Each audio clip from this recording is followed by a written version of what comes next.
When you've been pushing yourself as far as you know you can go, and you know that there's still more that you can do, and to get a call and basically have someone say, "We believe in you." I think it just, for me, was the release. I had that cathartic moment.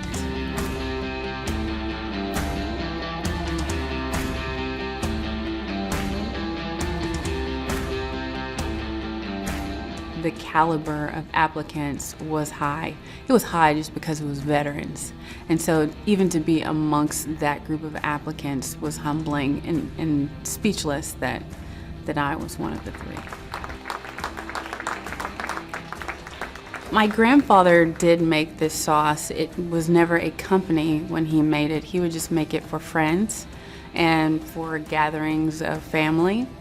He passed away in 2005, and he told my mother to give me something after he passed away. And when she opened up the envelope, she realized that he had handed me the original recipe, which nobody knew how to make it. So for me, it was more than just handing me a piece of paper. I felt an obligation to do something with it. The best I can do is to share this with everyone and to put his life story on the bottle so everyone will know about his passion for creating this product. And so it's called Mutt Sauce because that was his call sign in Korean Vietnam, was Mutt. They said it could blend in anywhere. For me, the journey of being an entrepreneur has been one of humility and of self-discovery, because I've learned a lot along this journey, and of servitude. And to see how far that it has taken me, people that I've met on this journey, I am so grateful. I just feel overwhelmingly blessed.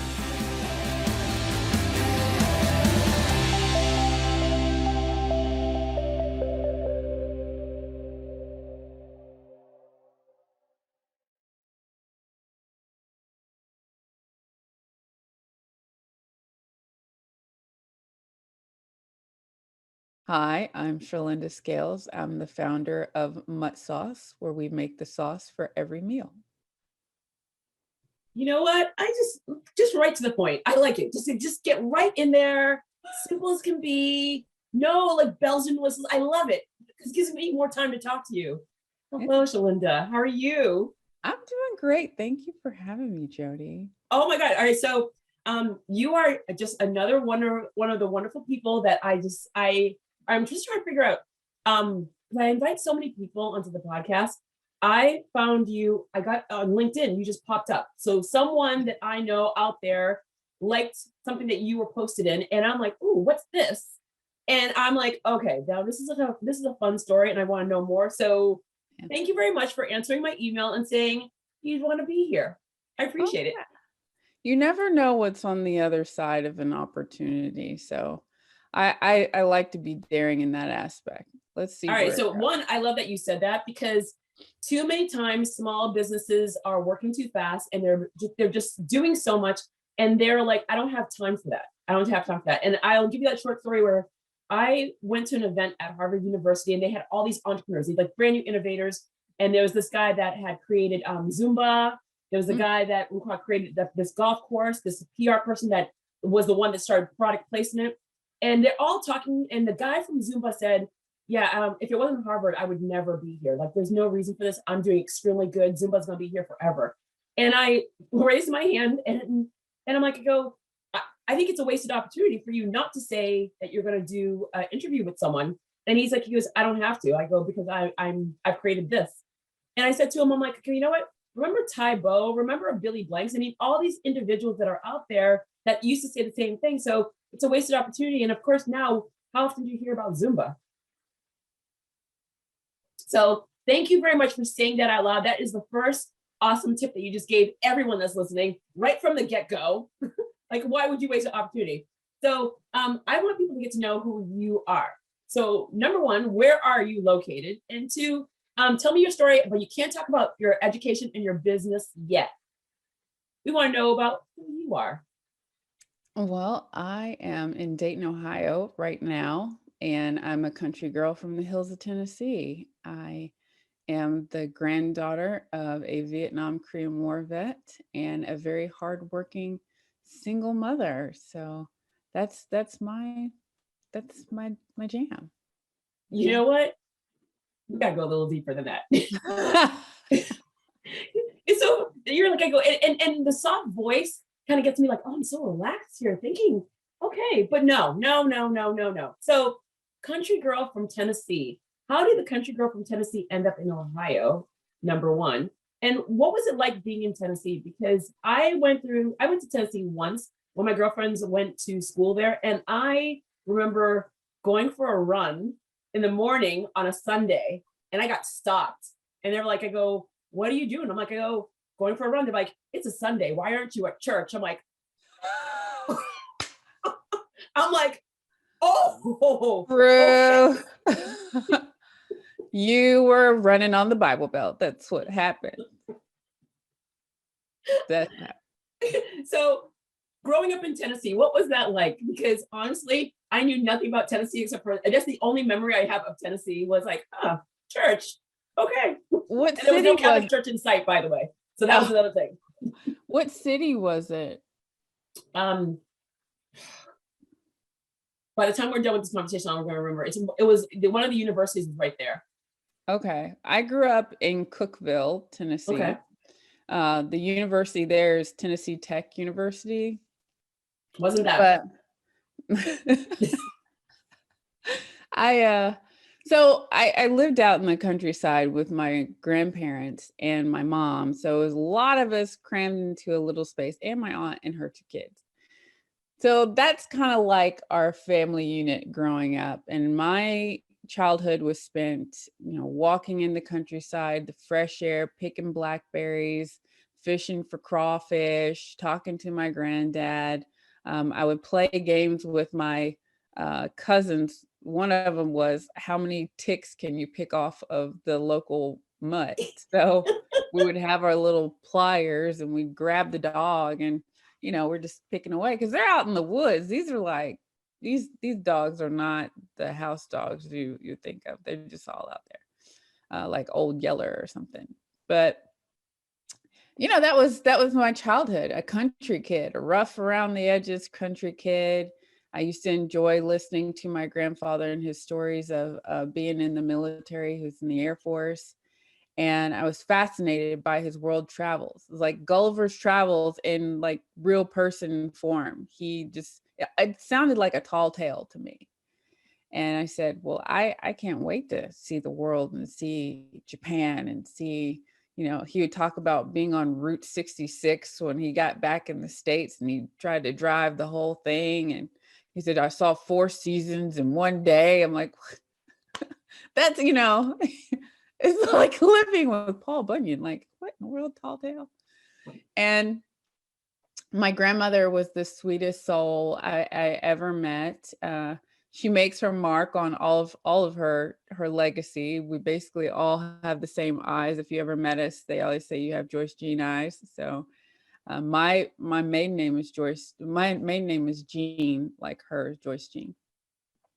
And my mom, she was just a hardworking, determined person, very headstrong Scorpio. And I was just like her. So that was kind of the dynamic in the house growing up. And I think that as people learn about me now, that's where it originates. I love the fact that you, in description of your grandfather and your grandmother, actually more so than your grandfather, you are putting in a lot of references to books. I don't even know if you noticed that, but it's like, you're referencing a lot of different books. So did you spend, the equal amount of time that you spent outdoors, did you spend a lot of time just reading as well? Mm-hmm. Whenever, I think I was 5, Mom wanted to be an independent woman. And so she moved out, and I didn't know that we moved into the projects, but we moved into the projects. Mm-hmm. And one of the treats that I got every week was a trip to the library. So that was, you were good this week. You did great in school. Guess what? You get to go pick out a book. So that was your moment of truth. Mm-hmm. When you're talking about the travels and your time with your grandfather, what was it? And I'm dipping into the world. Actually, no. Before I dip into that, we'll call it your you move out with your mom, your close relationship with your grandparents. What was that gap? So there's like the jump to schooling. And what was the education? What was your goal? I mean, where did you go with the education? Because they clearly started early with you. The stories, the adventures, you reading, you describing your grandfather, but also just like your grandfather piquing your interest with all the different places that he has been. So now you're just like, you're stimulated. Yeah, I knew from his stories that there is a world outside of Cookeville, Tennessee. You know, this is Mayberry. There's like a few stoplights. It was, you know, the little country store at the top of the hill. I mean, it really was like Andy Griffith. And I enjoyed it. I enjoyed it, but I couldn't wait. The saying in the South was like 18 and out. So when you turn 18, you're released into the world. You're either going to get a job, you're going to go to school, or you're going to join the military. So in my family, the military was a big deal. And we'd served in every branch except for the Coast Guard. So I knew that in my generation, one of us was going to have to go. And there's a conversation that we had as kids. So what branch are you thinking about? Are you going to go? If you go, then I don't have to go. So we had wait. When you're saying if you go, I don't have to go, that means like if a sibling went, you didn't have to go. Like, what do you mean? So each generation has a veteran. Oh. So me and all my first cousins, I was an only child, so it was my first cousins that were having the conversation about who's going in, because this is our generation. And that was just like the looming in the back of my head. Like, if one of my older cousins doesn't go, then I gotta go. But I really want to go to school. I want to go to college. So in my head, yeah, did I think about that? But growing up, my mom went to school for home economics and early childhood education. That's another reason why my childhood was crammed full of educational stuff, because that was her obsession, was child development. And she would enroll me in all these programs and gifted and talented this and science camp that and Christian. We're on the Bible Belt, one Christian camp every summer. So in all ways, I'm being developed spiritually, education, all of it. And by the time I made it to, well, I had like a rough time in junior high because my mom wanted to, you know, she's a woman. She wanted to be in a relationship, and I'd been with her by myself, and I'm selfish and I don't want to share her. So I rebelled by failing some of my classes, and I knew that would get her attention. And she said, "Oh no, wait a minute. What is this? A C? No. I had a tiger mom. She grew up in Japan, so I had a tiger mom." Mm-hmm. And so I told her, I said, I'm unhappy. I'm unhappy because I'm not doing well with the transition. And she said, well, high school is an opportunity for you to really turn this around. You've become like antisocial, and maybe you can turn everything around. You really only have 4 years. So even then, she's saying high school is not a time to be playing around. It's planning time for your future. So every grade you make, the decisions you make are going to affect your future. Mm-hmm. And I really went all out in high school. I was senior class president, and I was in all these clubs and sports galore. And but by senior year, I said I have to make a decision. And I think that sports, I wanted to play sports. I was track and field, soccer, and I tore my ACL the first game of senior year, and any scout that was out there disappeared. Mm-hmm. And I told her, I said, that was my first experience with life not going the way you planned. And how am I going to pay for school? She said, you have a brain. That's how you're going to pay for school. She said that jocks aren't, smart. She said, but you're not a jock. Yeah. You need to get that out of your head, that is your identity. And she said, pick up that pen, get in class, get serious. And I did what I could. I was still in Girl Scouts. So I learned that Girl Scouts give scholarships. Anywhere that they gave scholarships, I'm like, I'm there for it. But I was filling out an application in class because some kid filled it out. He said, there's no way that I can do enough in high school to qualify for this. So I'm going to throw it away. And I said, well, what is it? He said, it's the Reserve Officer Training Corps. I said, what is that? He said, what's the military? Like, they pay for you to go to school. And I sat there and looked at it, I was like, they pay for school? And he said, yeah, but you had to do stuff. And so I was like, wait. Did you not, I mean, your family's in the military. Did they not like tell you this part? Everybody enlisted. So everybody just, 18, you sign on the paper, you shake the recruiter's hand and you go in. This is different. This was like college scholarship. Yeah. And I said, well, let me just fill it out. But when I filled it out, I said, I really don't want to go. And my cousin at that point, Dewan, had gone into the Marine Corps. So it was like, he did it.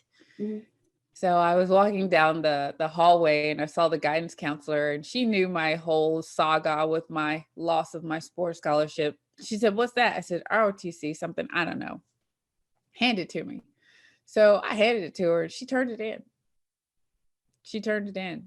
And halfway through senior year. Wait, do you want her to turn it in?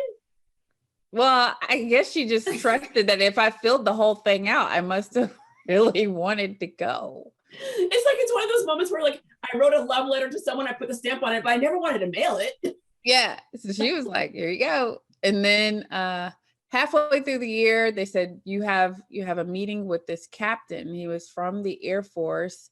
And he came in, he was talking to me. He said, I think you're a really great candidate. I just want to ask you a few questions. I'm answering all the questions. I'm not connecting the dots that I'm really being considered for a scholarship. Mm-hmm.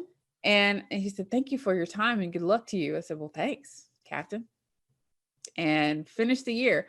End of the year, I get invited to a scholarship banquet. It was like an award ceremony. Uh-huh. And my mom's like, why are we getting invited to this? I said, well, I got this book scholarship for my books from JCPenney. And it was like $500. I'm like, why would they invite us to this thing for $500? Like, so mom and I were sitting in the back of the auditorium like two rejects. Like, why are we even here? And sure enough, we're sitting through the entire ceremony, not once hearing my name called down to the stage for anything. I was like, it must have been a mistake. I don't know, Mom. And it said, our two biggest scholarships of the night are two full ride scholarships from the United States Air Force. Now, I was very shocked when I heard one of my friends who was student council president. He never talked about going into the military, but he got one. I was like, yeah, it goes up. And they're like, wait, how much was it for? It was $60,000. Oh, okay. All right. So your friend got it. Okay. Okay. And then the next one was, they called my name and I look at Mom and she looks at me and she's like, you got a full ride? I said, I think I did. I don't know. It became like The Price is Right. Like, come on down. Mom's in the back catching the Holy Ghost. I'm walking down looking so confused. But happy, right? And now I'm going to school for free and to any college I want to go to. But wait, what was the obligation? You get 4 years of college for 4 years of service. And that was, but if you go into ROTC, you come out as an officer, which I didn't know there was a difference between, I had no idea. There's officers and enlisted. Enlisted, you go enlist at the recruiter's office. Officers go through this ROTC program and they come out and they're second lieutenants. Well, there's also a pay scale difference. So you come out of college making like $30,000 to $40,000 as your base salary. Most of our enlisted folks, and I think they should get paid more, honestly, come out making usually half of that. So mom's looking at like, my baby got a job. She's going to college for free. I don't have to worry about anything. And she's fulfilling a military legacy. Come on. Round of applause there. She was falling out. Like, you couldn't tell her anything. So that was how I ended up in the military by way of that incident. So what was your major when you were in college, and how did that help you? Like, so you serve your time, but you're in school. So how did they come together? Like, what were you known for? You're you're a regular college student. So I chose Clemson selfishly because I wanted to still play sports. I couldn't let it go. Pretty good sports. I was like, maybe I could walk on to one of the sports teams and be a Division I athlete if they have walk-ons. The only team that allowed walk-ons was the women's rowing team. I'd never rowed a day in my life, and I walked up to the tryouts. I said, I'm here. And not gonna lie, I was like the only Black girl there, and they're looking at me like, really? And I didn't even know how to swim. I just wanted to be an athlete. I didn't care. So, they were very welcoming. They didn't care. I mean, of course, it's not a big deal what I look like or anything like that, but we did have a swimming test and I nearly died trying to do it. And I hated to fit a stereotype, but no, I couldn't swim. All right. So I do love the fact that you said you nearly died. You didn't die, you nearly died. So whatever it took, you got in the water, It took a girl named Lindsay, and I will keep her last name in anonymity, but she knows who she is. She saw me nearly dying. She came back, and I apologized to the coaches at Clemson University, but she said, you're not going to not make this team. So you're just going to do this, make this motion. And under the water, she grabbed me. She had been a lifeguard pretty much since she was 12. Mm-hmm. She swam with one arm and dragged me a half a mile. That's amazing. And we got to, yay, Lindsay. Yay, Lindsay. We got to because they told us when you're in the boat, if it flips over, it floats, and it's really hard to flip it over with the oars in it. So, the likelihood that you're going to have to be swimming, very small. So she said, all we got to do is get you to the dock. And that is. Did you make the team? Yeah, I mean, when everybody got out, we'd been trying out for 11 weeks. It was the final test, was the swim test. And she's like, you didn't come this far just to come this far. And when we got off into the dock, they're like, welcome to the Clemson rowing team. I'm like, yes, thank you, Lindsay. Thank you, Lindsay. I loved it. It was the hardest sport I ever played. But at the same time, I learned a lot. And I have sisters for life from that experience. But yeah, at ROTC, you're a regular student. You're going to class. I was studying business management and aerospace science, which aerospace science is not what people think, like aerodynamics, things like that. It was something we all had to take as Air Force cadets. It was a curriculum designed by the ROTC department. Okay. And so that's what I studied. And then you have to go into the military as soon as you graduate from college. So now you're in the military, you graduate from school as an athlete. With what degree did you graduate with? Business management and aerospace science. Okay. Now you're going into the military, you serve your 4 years. What was that like? Because now you're living the life that your family has lived, and now you're in it, knowing that you didn't want to go into it before, but look, you've achieved so much. Like the athlete, check. We'll call college, check. Really adding so much stuff, like family, friends, like the individuals that you've met along the way, check, check, check. Now you're part of the legacy that your family has only talked about, and then you were thinking about whether I belong here or not. Now you're in it. How does your life change? All right, so right after I got into college, my cousin DeWarren had gotten hurt in the Marine Corps. So I thought there was going to be two of us in the military at the same time, but he got medically disqualified and had to go out of the Marine Corps. So it was very important to me that I was carrying this responsibility. My grandfather was still alive while I was in school, but somewhere around like sophomore year, we knew he was sick. We just didn't know what it was. It turned out he had lung cancer. So now it is like a race to see, is he even going to see you graduate, this man who you listen to his stories of service, you've told him you're going into the Air Force just like him, and it's like lit up his whole life. You just want him to see you in your uniform. And he was the first person to salute me. So there's a ceremony called the Silver Dollar Salute, where someone who, your family member can render your first salute as an officer. And that was him. And at the time that we had this ceremony, he had had this cancer for 2.5 years, is now all over his body. And he was very sick. He didn't even make it to the graduation the first day. He just saved up his energy for the ceremony. And I have a picture of that, and it's like my happiest memory. It's like a blessing that you can think of your happiest memory and just like click on the photo and just stare at it. So that's what I have. And he passed away less than a year after that. And I went into the military with, I felt like I had a coat of armor that he had given me. Like, I'm not going in this blind. Like, he has prepared me for this. There's still a lot to learn. And I did learn a lot. I ended up staying in the military for 10 years on active duty. And recently in 2020, after I had my son, I enlisted and went back into the reserve. So it's another way of serving is as a reservist. So you do 4 weeks out of the year.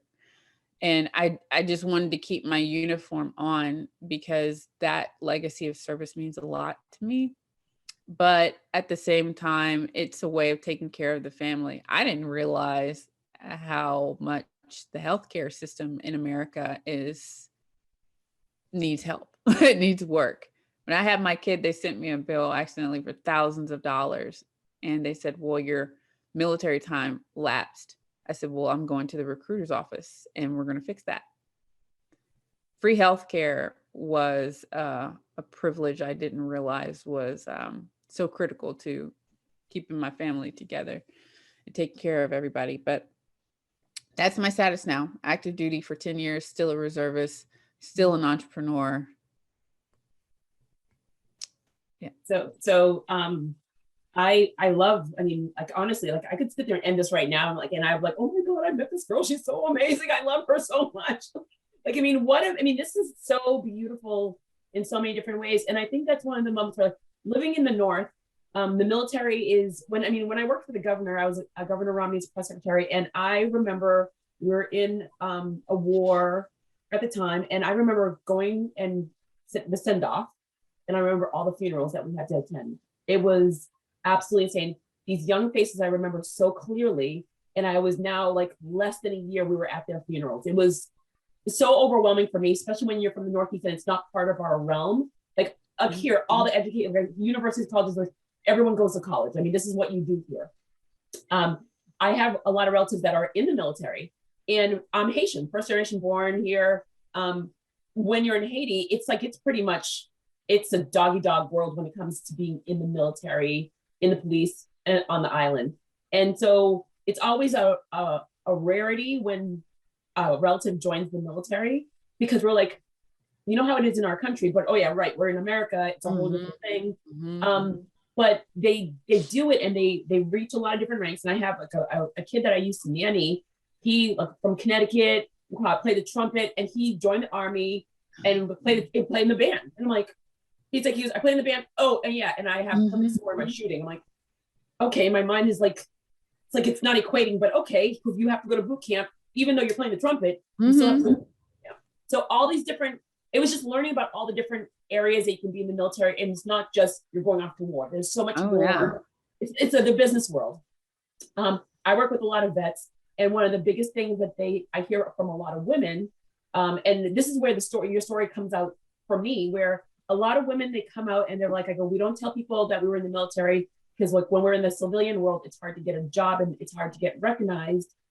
Did you find that because you've done so well, but there was a gap of time that you weren't in the military? How was that for you? Because that's one of the things I hear often when I'm mentoring and when I'm getting people ready for how do you get your personal brand out there so that way you're marketable, but you were a captain. You were at these high ranking points in your life. And now all of a sudden in civilian world, you're not even recognized. How did that even work? Well, I think the harder part for me, not so much telling them I'm a veteran or having them believe I'm a veteran, is having them believe I'm a 70% disabled veteran.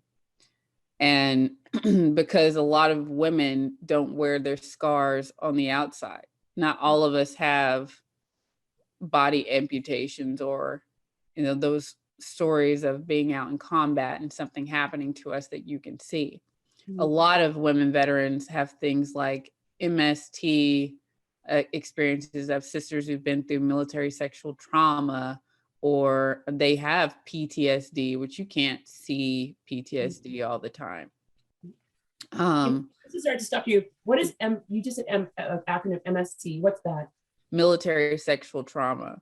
Okay, thank you. So okay. Some of them have experienced where someone assaulted them on active duty, and that has affected them into, civilian life.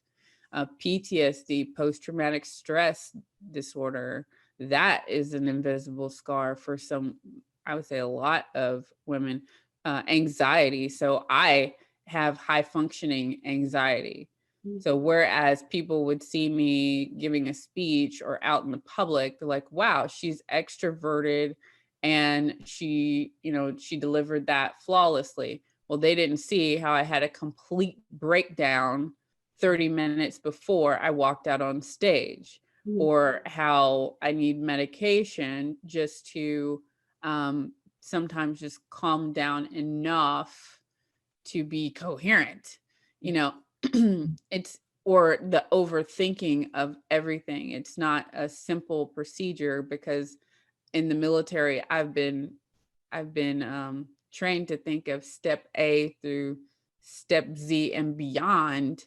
And in normal everyday life, people don't think of that many steps to do something. But because mine was usually tied to, if you don't, someone will die, that level of anxiety is hard to get rid of. The high consequences for not acting or being efficient in something. So I tend to be over efficient sometimes. I love that you just gave me my bridge that I needed was, I've spent a lot of time in Israel, and I have Israeli clients, and everyone knows in Israel, it's like everyone has to go through the military. And yet not only does everyone go through the military, but everyone comes out wanting to be an entrepreneur, because when they go into the civilian world, civilians are not as we're not as orderly. There's no plan. We just go step by step, where you just said it, A through Z and beyond. One of the things that I always found fascinating with the Israeli community was that they're always thinking not only when I'm in the military, but after I leave the military, what's next for me, knowing that in the civilian world, it wouldn't work. I'm finding more and more military folks coming out of the military, having the same situation, and either one, going the route of I'm going back in the military, or two, I'm going to start something on my own because of all the things that I'm dealing with, mentally, personally, physically. And also, I don't want to deal with the civilian world where there's no plan. There's no plan. So I'm going to create my own plan. So now the world of entrepreneurship for you. You are an entrepreneur. You are a military person. You are a mother. Talk to me how, we'll just go by steps. Talk to me about going into the military, the entrepreneurial world. Let's just start there, because there's a connection with your family. Right. So it was 2015. I'd been in for about 8 years at this point. And I remember eating something and I was like, this sucks. I don't know what's missing, but it does not taste good at all. And I called my mom. I was like, I don't know what this is. I think what's missing is the sauce. And my granddad made this sauce that my family ate since 1956. So multiple generations have eaten this sauce as like an everyday item that he would whip together. And I said, it's like you can taste it without tasting it. And I asked her, I was like, did he leave the recipe? He's been gone for a while, but I never heard a discussion about the sauce. And she has 5 siblings, so she's just nodding her head. Well, whenever you get home, we'll talk about it. And I'm like, that is a weird answer. So when I saw her, she said, your grandfather was in, his last moments. And he looked at me and handed me he handed me an envelope that had a piece of paper in it. And he said, give this to Tutti Frutti, which he called me Tutti Frutti. He said, give that to Tutti Frutti. And I was like, anything else? She's like, nope, that's all he said. And so she handed me the envelope and I opened it and it was the original recipe in his handwriting. And I'm sitting there like, why? You're so stunned that, I'm not a chef.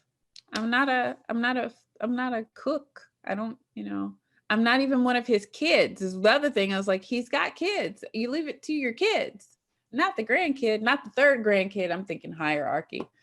I'm like really far down in the hierarchy here. And she said, well, you pray about it and you think about what you want to do. Maybe put it away, keep it, give it to your kids.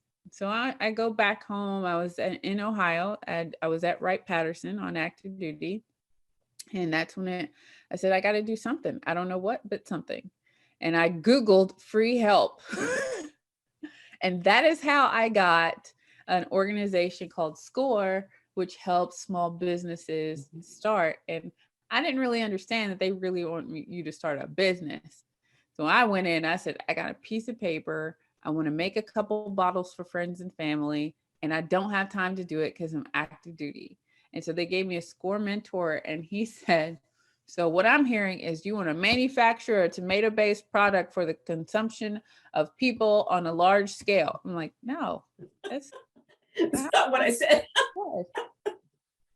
And so he said, you got to think about this.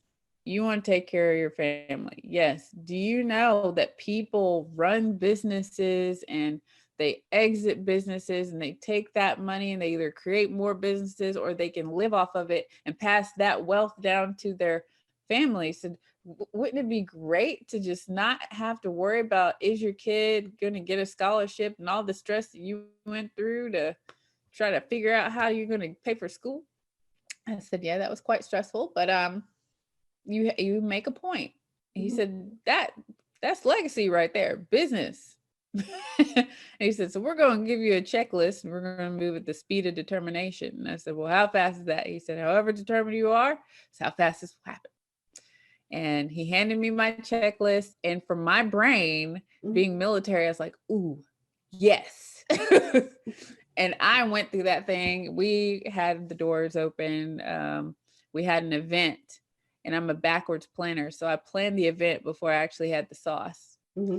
We had our first manufacturing run was co-packaged. So that's how he said I was going to be able to balance the military with the sauce. Because I said, I don't know where this is going. And I am treating it like a hobby because the military is paying my bills. So we had our first event. The first production was hand poured by the Amish. Amish are like the people that live off the land. In Pennsylvania? Yeah, they don't use machinery. Well, there's another sect of them out in Chillicothe, Ohio, like 3 hours outside of Dayton. Yeah, real rural out there. So I walk in, there's like a girl, looks like she's 12 and she's got her bonnet and she's stirring in the big kettle. I'm like, this is wild. So, please tell me you have photos of that. Yes, I do. Okay, good. Yes, I do. And video. What is happening? Oh, you froze a little bit. Okay, there you go. Okay. Yeah, I was like, I think I froze for a second. But yeah, so we had the first manufacturing run and he had tightened up all the business stuff for me. He really helped me understand, like, you need legal documents to protect the recipe because you can't copyright or trademark a food recipe. So we had trade secret agreements with the manufacturer and NDAs with my entire family signed an NDA for the recipe. If they knew any part of it, they swore that they would never make it on their own. They would never talk about it. Let's talk about that for a second, because now everyone knows you have it. Everyone knows that you got this envelope and then you decide to start a business with it. How was it for the emotions of the siblings? Like your mom, obviously, like your mom has your back, but you have the siblings, you have your cousins. How was that for everyone now being involved with, okay, wait a second, how come we didn't get it? Or did they even care? What I love being in a military family, and it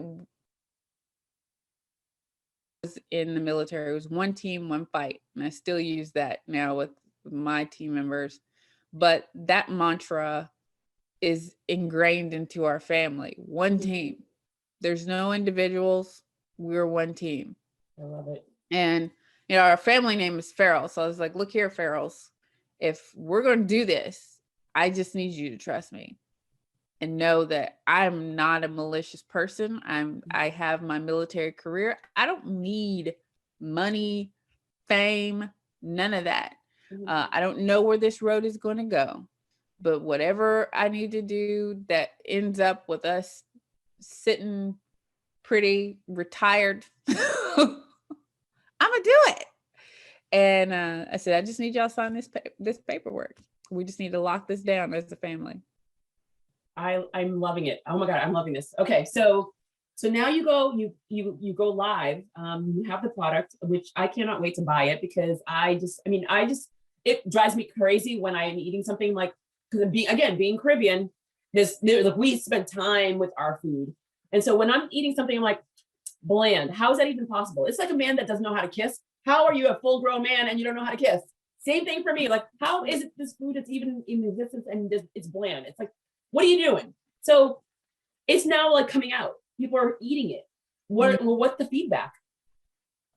I was nervous because I'm like, it's supposed to be sweet, tangy with a little bit of heat, but because my granddad basically put the entire kitchen in a bottle, because this is really all it is. It's a mixture of all of his favorite condiments. He said people are wasteful, and if you're going to have them, you might as well just mix them all together.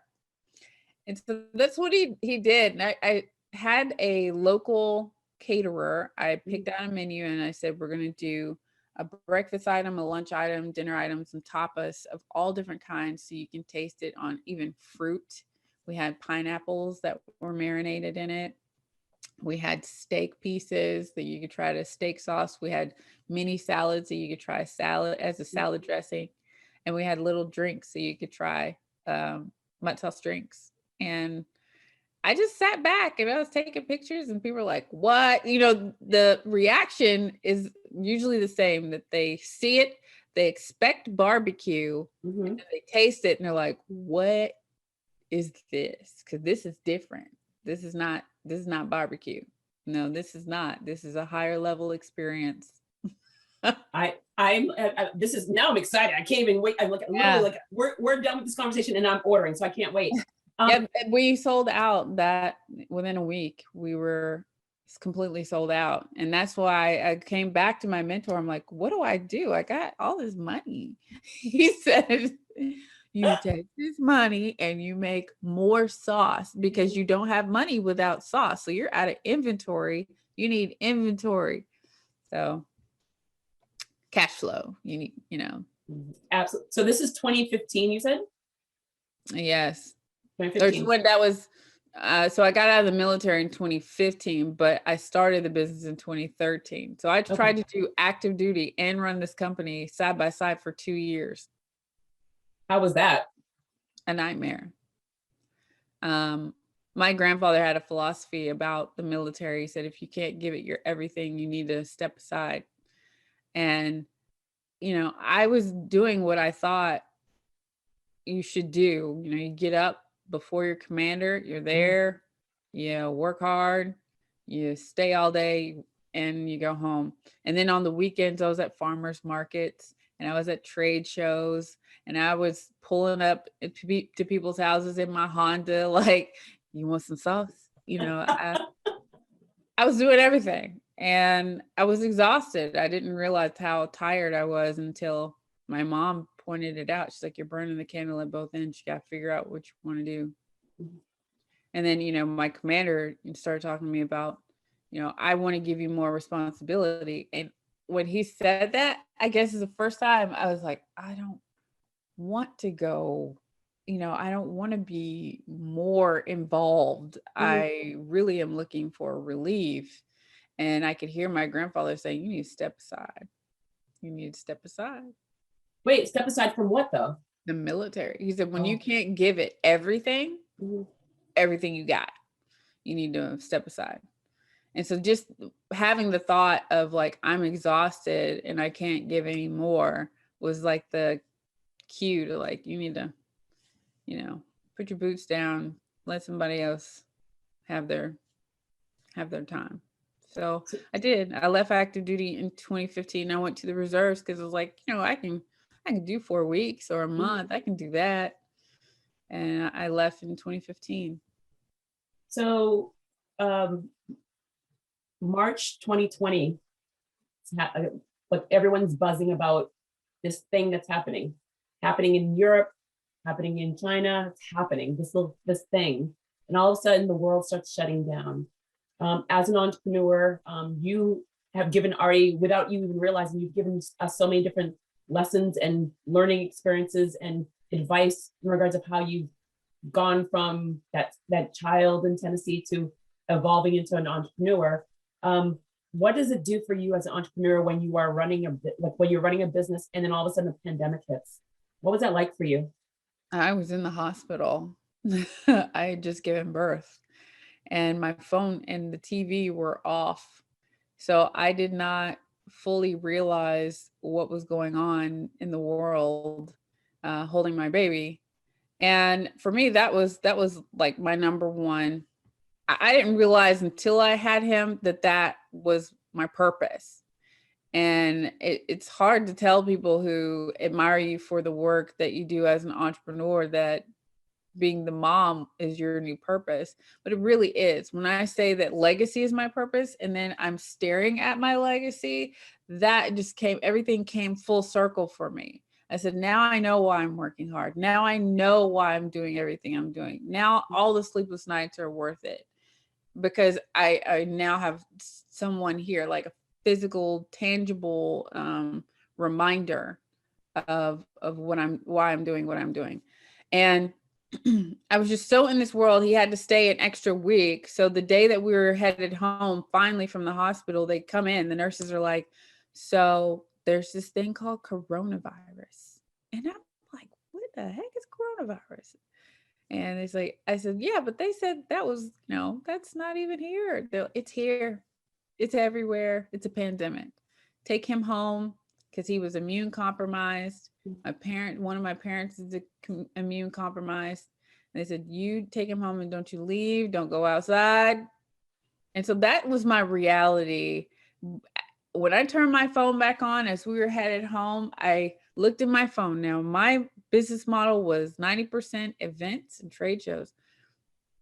Cancellations, every single thing I had paid for, registered for to have my cash flow for 2020 had disappeared. So welcome home with your new baby. You have no money.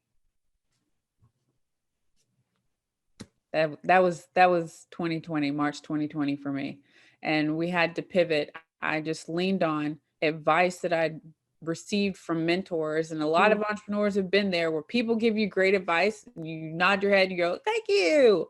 And you don't do it. People like Gary Vaynerchuk, who has 50 billion videos on YouTube, and they ask him, why do you go on here every day and you give away this advice where you could be making a lot of money? He said, because 1% of the people are actually going to do it.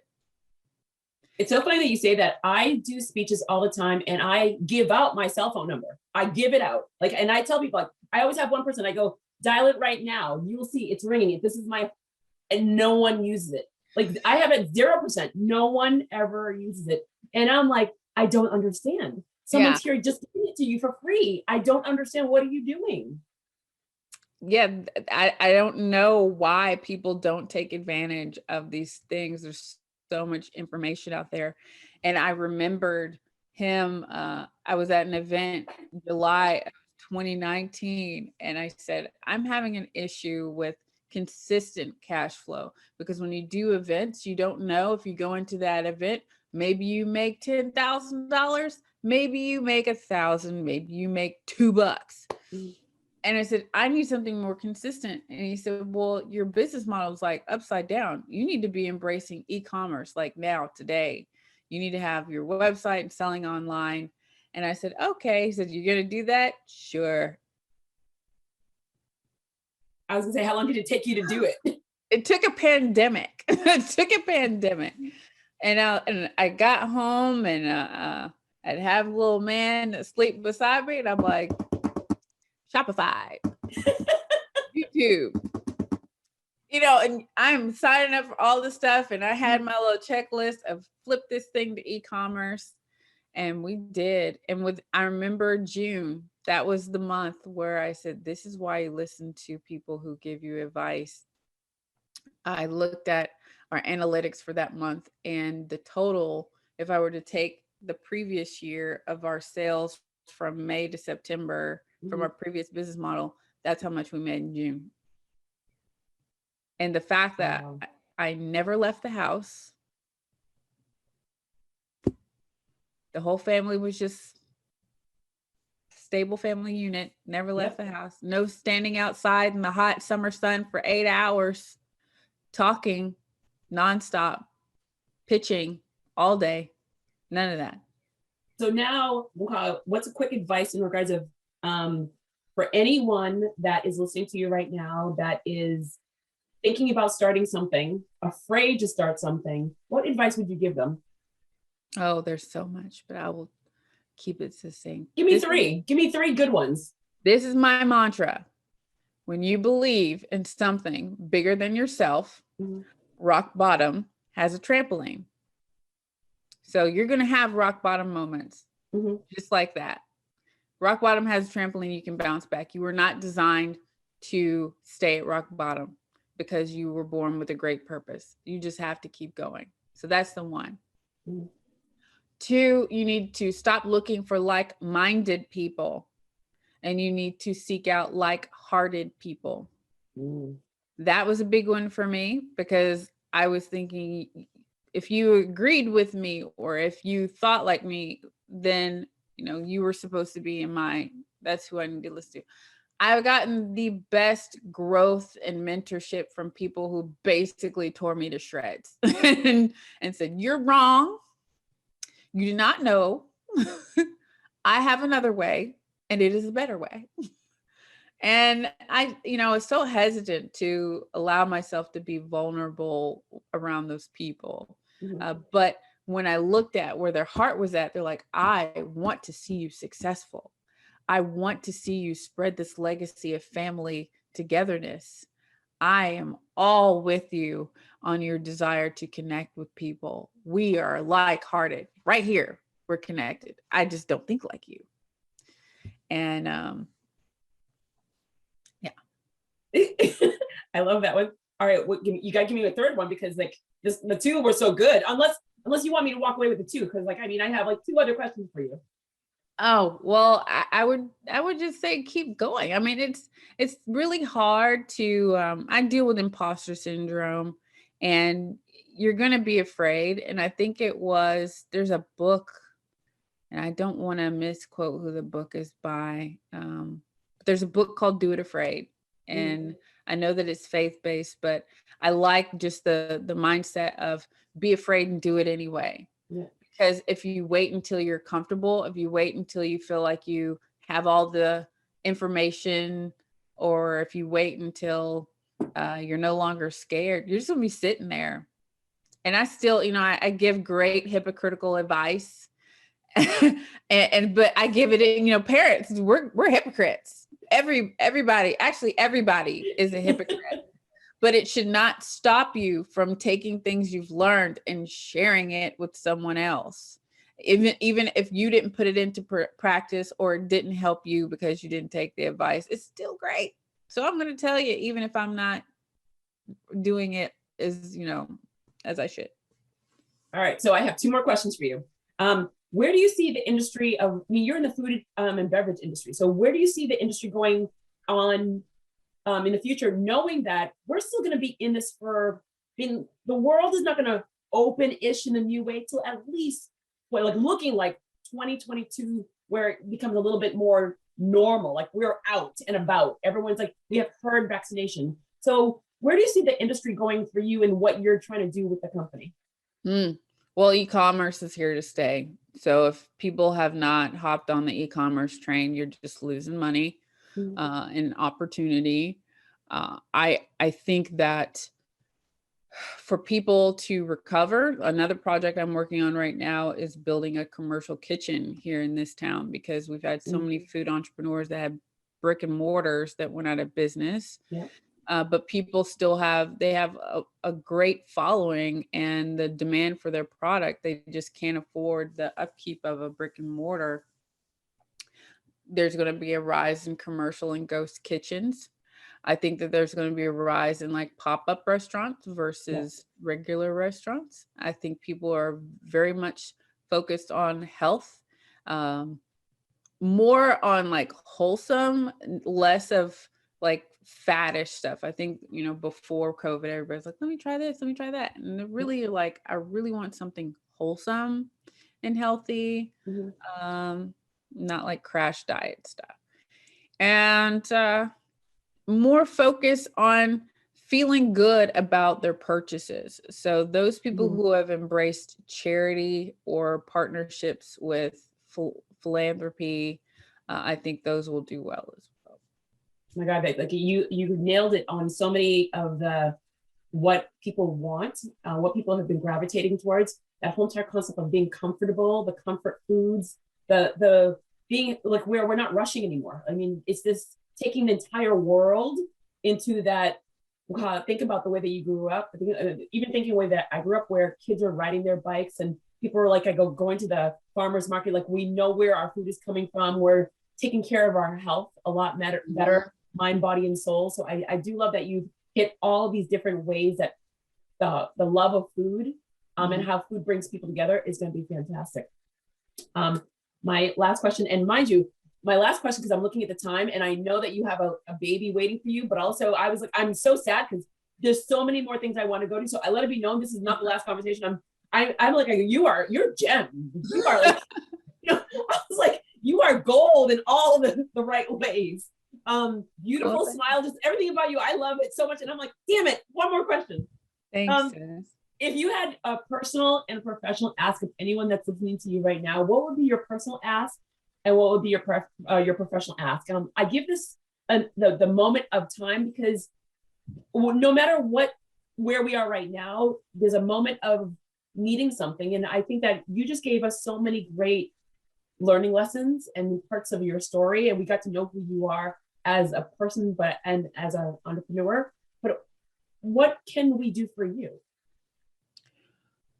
Personal, I would say, if you're interacting with another human being, no matter what your profession is or where you're at in the world or what you do, if you have a choice when it comes to interaction, choose empathy and choose humility, because the world does not need ego and does not need selfishness. And I think America has seen enough of that, and seeing the side effects of that. So I would say choose empathy, choose to, even if you don't know where they're coming from, or if you've never been through that, just say, I hate that you've been through that, but I'm going to show you some compassion. Show compassion and that humility too. My grandfather told me humility will take you further than money. And I've been on stages in rooms with super rich people, and everybody assumes that I'm super rich and all this stuff too. I'm like, no, I'm just cool and chill. Like, I didn't realize that when you get to that level, that's kind of what you're seeking out. You're seeking out genuine connections. You're so on guard because everyone around you is an opportunist. They're trying to get the photo with you. They're trying to get you to sign something. They're trying to get, that sound bite that so-and-so told me, or I had a conversation. They're trying to get the invite to whatever room you're in, that you're so exhausted from being surrounded by opportunists that sometimes the best thing you can be is a chill person. And that's why I'm like, I'm the chill person in the room. And that is how I got in the room, by being laid back. I don't want a photo with you. How was your day? What'd you eat? How's your mama doing? Like, I didn't realize that many of them appreciate that more than anything else. And so professionally, I would say I would love for you to join the Mutt Sauce family, because it's not just buying a product, it is joining a family, brother sisterhood. You know, I look forward to hearing the stories of what happened when you tried it, because I don't think that there's many people like, oh, it tasted great, thanks. It's usually like, great, let me tell you what happened. Like, I get these inbox stories and I absolutely love them. I live for them. So if anybody wants to, if they eat it and they're like, I really want to inbox Mutt Sauce account, tell us, please tell us. That's our joy. We want you to join the family and tell us a story. Charlynda, this has been amazing. Thank you. You have so much. Like literally outside the sauce, you are so much. So, Oh. Honestly, thank you so very much. You just made me smile, like my Kool-Aid smile left and right. So happy in every single way. Thank you. I love the fact that you have a dimple too. Oh yeah. Like, but you know what? Because my mom always said it's like, it's God's way of saying when you're a baby, you're like, oh my God, you're so cute. Oh, I love God's it. Prince. Of course, I have a jerk friend that say, he goes, it's an imperfection in your face. I'm like, I'm sorry. What? Like, what are you talking about? No way. It is God's way of leaving a little imprint. So right there. You're a boom. superhuman, Jodi-Tatiana. You're a superhuman. Oh my God. So this is not the last conversation. I literally when I was like talking to people, like when I first started this, I said, I'm gonna like bring everyone back at the end of the year. And I go, no, you know what? I'm gonna start bringing people back when it's the full year of this like craziness that we're living in right now, because I want to start, this is my community. This is my community of bringing people together, because there's gonna be so many things to talk about.